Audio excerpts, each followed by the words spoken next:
you've dealt with some setbacks in life before. You've lost fights or you've gone through different trials with your personal life. Tell me about picking yourself off the mat, not being too hard on yourself, and how to get over failure. Yeah, that's the biggest challenge. We're our own worst critics. And again, it's that self-talk, that subconscious voice a lot of times that can be overwhelming, especially when the pressure's turned up. If I didn't learn to control that self-talk and that voice, sometimes the week of the fight, he starts freaking out. Oh man, what if I get tired? What if he does this? What if he I can't control any of that. So getting it to shut up, saying stop. And then early on, I had to write those affirmations, those positive things for that match or that tournament out on a card and recite them, put them in my gym bag, put them in my locker, put them on the mirror in my bathroom. So when I get up in the morning and brush my teeth, I'm seeing those affirmations and those things I want that crazy voice to say. When he starts this other stuff, I literally say stop and then recite what it is I want him to say. And pretty soon my conscious mind and my subconscious mind are speaking the same language. They're saying the same things. Ironically, you're talking about things that, Zen Buddhists talk about. Are you into meditation at all? I mean, do you do any of that?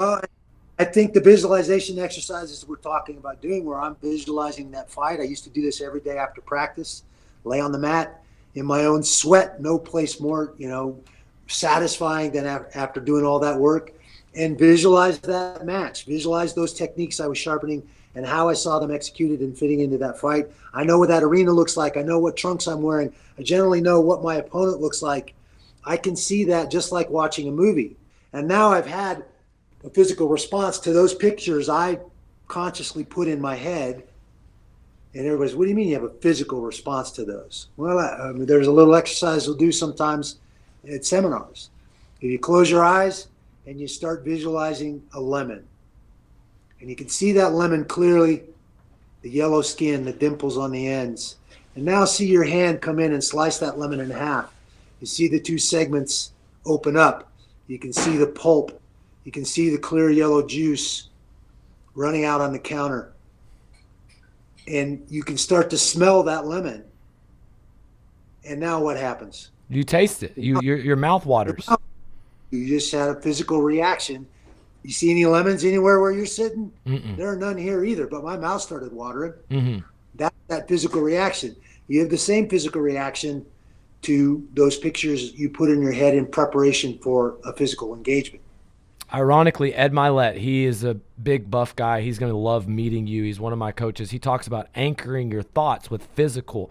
And it's like when you're putting those visualizations into your brain while you're doing the workouts or after you're doing the workouts, I mean, there's something about, while you're lifting or while you're running, seeing, your future and something about being able to create that like feeling in your body after you've done it while you're moving. I mean, do you believe there's any truth that physical activity combined with that mental is a key to harnessing some of that power?